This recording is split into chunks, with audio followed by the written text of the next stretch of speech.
بسم اللہ الرحمن الرحیم۔ بھارت کے 4 سفر، اس کا حصہ دوم، اور آج اس کی قسط نمبر 21، بھارتی معاشرہ اور بھارت کی فلم انڈسٹری۔ دیپ صاحب نے بتایا کہ بھارت میں فلم انڈسٹری کے 2 بڑے مراکز ہیں، ایک بالی ووڈ جو بمبئی میں ہے اور دوسرا جنوبی ہندوستان کی فلم انڈسٹری جو بہت سارے معاملات میں بالی ووڈ سے کہیں آگے ہے۔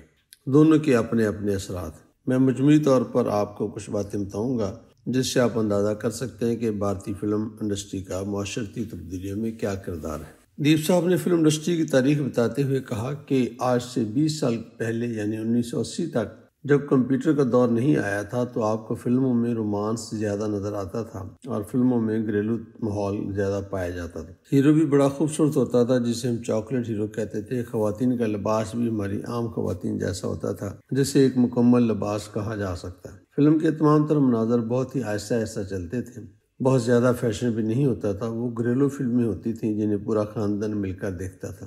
جب کبھی کسی گھر میں کوئی مہمان آتا تو اسے سینما لے کر جانا مہمان نوازی کا ایک حصہ ہوتا تھا۔ مجھے بھی اس کا کئی مرتبہ تجربہ ہوا۔ میزبان جہاں یہ پوچھتا تھا کہ کھانا کیا کھانا ہے، وہیں پر مجھے بھی پوچھتا تھا کہ کون سی فلم دیکھنے جانا ہے، جس سے مجھے اندازہ ہوا کہ بھارتی معاشرے میں سینما گھر میں فلم دیکھنے کا عام رواج ہے۔ یہ میرے ساتھ اس وقت ہوا جب میں پہلی مرتبہ دہلی گیا۔ دیپ صاحب نے مزید بتایا کہ مغرب میں خاص طور پر امریکہ کی 1960 سے پہلے فلموں اور آج کی فلموں میں زمین اور آسمان کا فرق ہے۔ پرانی فلموں میں خواتین کا ایک روایتی لباس ہوتا تھا۔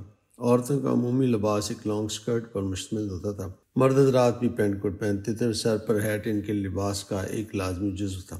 مغرب نے 70 کی دہائی میں معاشرتی تبدیلیوں کی نمائندگی کرتے ہوئے اپنی فلموں میں بے شمار تبدیلیاں کی۔ ہم بھی ان کے پیچھے پیچھے چلتے رہے۔ میرے خیال میں اب ہم مغرب سے تقریباً 20 سال پیچھے چل رہے ہیں۔ ہم نے اپنی فلموں میں تبدیلیاں 21ویں صدی کے آغاز میں کی۔ بھارت نے 21ویں صدی کا آغاز بالکل نئی طرز کی فلموں کے ساتھ ہوتا ہے۔ اب ہماری فلمیں ایکشن، تھرل، فیشن اور جدید ٹیکنالوجی کے استعمال پر مشتمل ہیں۔ فلم میں ایسے بھارتی معاشرے کی تصویر پیش کی جاتی ہے جس کا ہم اپنی سوسائٹی میں تصور بھی نہیں کر سکتے۔ ہماری فلموں کو کوئی دیکھ کر اگر کوئی یہ سوچے کہ بھارتی معاشرہ ایسا ہی ہوگا تو اسے سخت مایوسی ہوگی۔ اب ہم اس سوال کی طرف آتے ہیں کہ بھارتی فلم انڈسٹری کی اس بدلاؤ کی وجہ سے ہمارے معاشرتی رویوں میں کیا تبدیلی آئی ہے۔ دیپ صاحب گویا ہوئے کہ میں بھارتی فلم انڈسٹری کے اثرات کو 4 حصوں میں تقسیم کر کے باری باری ان کا ایک مختصر جائزہ پیش کرتا ہوں۔ بھارتی فلم انڈسٹری کا فیشن، رہن سہن، لباس اور کھانے پینے کے انداز پر سب سے گہرا اثر ہے۔ اب ہماری خواتین فلم انڈسٹری کی مشہور شخصیات کے لباس کو پسند کرتی ہیں اور ایسے ہی لباس پہننا بھی شروع ہو گئی ہیں۔ ہمارے لڑکے بھی کسی سے پیچھے نہیں ہیں۔ انہوں نے اپنے والدین کے لباس کو ترک کر دیا ہے اور اب وہ بھی اب ایسا لباس پہنتے ہیں جس کا تصور آج سے چند سال پہلے تک محال تھا۔ ہماری سوسائٹی میں گھر میں مل جل کر کھانا نہایت ضروری سمجھا جاتا تھا۔ بازار کا کھانا بہت مجبوری میں کھایا جاتا تھا، لیکن اب اس میں بھی ایک زبردست تبدیلی آ چکی ہے۔ دیپ صاحب نے ایک اور بات کی طرف بھی اشارہ کیا کہ آج سے چند دہائیاں پہلے بھارت کے مختلف علاقوں میں مختلف لباس پہنے جاتے تھے۔ پنجاب کے لباس ہمارے بنگالی لباس سے بہت مختلف تھے۔ اس طرح کی اور بھی بہت ساری مثالیں۔ اب یہ حال ہے کہ بھارت کے کسی بھی علاقے کے تعلیمی ادارے میں چلے جائیں، خواہ وہ کلکتہ ہو، چنئی، چنڈی گڑھ یا دہلی ہو، آپ بچوں کے لباس دیکھ کر یہ فرق نہیں کر سکتے کہ آپ بھارت کے مختلف علاقوں کو دیکھ رہے ہیں۔ آج سے 40 سال پہلے اگر آپ ہماری پارلیمنٹ کو ہی دیکھتے تو آپ یہ جان لیتے کہ مختلف علاقوں سے آنے والا ہر شخص ایک مخصوص لباس پہنے ہوتا تھا، اور اب یہ فرق ہماری پارلیمنٹ میں بھی کم ہو گیا ہے۔ جب یہ بچے تعلیمی اداروں سے فارغ ہو کر نکلیں گے تو جہاں یہ ایک ڈگری لیں گے وہیں پر ایک نئی طرز کا لباس، نئی طرز کا رہن سہن، نئے انداز سے کھانے پینے والا رویہ بھی لے کر نکلیں گے۔ آنے والے دنوں میں یہی بچے بھارتی معاشرے کے لیڈر ہوں گے۔ اس طرح یہ کہا جا سکتا ہے کہ پچھلے 30 سے 40 برس کے درمیان لوگوں کے رہن سہن، لباس اور دیگر بہت سارے معاملات میں ایک قابل ذکر تبدیلی آئی ہے، اور موجودہ نسل یہ بات سوچ بھی نہیں سکتی کہ وہ اپنے آباء و اجداد جیسا لباس دوبارہ کبھی پہنیں گے۔ اب پرانے لباس صرف کلچر شو کے لیے ہی رہ گئے۔ دیپ صاحب نے بتایا کہ دوسرا اثر ہماری معاشرتی زندگی پر پڑا ہے۔ اس میں ہمارا خاندانی نظام، شادی بیاہ کے طریقے، لوگوں کی آپس میں دوستی، شادی سے پہلے لڑکے اور لڑکی کی ملاقاتیں، عام گھروں کی بجائے بڑے بڑے گھروں کا دکھایا جانا، ماں باپ کا اپنے والدین سے سلوک، اور اس کے علاوہ بے شمار ایسے ایریاز ہیں جنہیں ہماری فلم انڈسٹری نے بہت متاثر کیا۔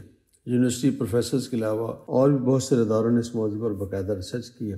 مختلف لوگوں کے نتائج ایک دوسرے سے کافی مختلف ہیں۔ میں اس پر تفصیل سے بات نہیں کر پاؤں گا کیونکہ کہیں تو یہ بہت مفید اثرات پائے گئے ہیں، کہیں ان کی وجہ سے خاندانی نظام میں بگاڑ بھی پیدا ہوا ہے، میں چند مثالوں سے اپنی بات واضح کرنے کی کوشش کرتا ہوں۔ ہمارے بھارتی کلچر میں خاندانوں میں ہی شادی بیاہ کا رواج تھا، جس کی وجہ سے کچھ لوگوں کا خیال تھا کہ جب دیر تک آپس میں شادیاں ہوتی رہتی ہیں تو ذہنی اور جسمانی صلاحیتوں میں کمی واقع ہونا شروع ہو جاتی ہے، جبکہ ایک خاندان سے دوسرے خاندان میں شادی کرنے سے ذہنی اور جسمانی صلاحیتوں میں اضافہ دیکھا گیا۔ اب ہم دیکھتے ہیں کہ مختلف خاندان آپس میں شادی کرتے ہیں اور وہ قدیم ذات برادری کا تصور ختم ہوتا جا رہا ہے۔ اب یہ دیکھا جاتا ہے کہ دونوں خاندانوں کی معاشی اور معاشرتی حیثیت میں کتنی مماثلت ہے۔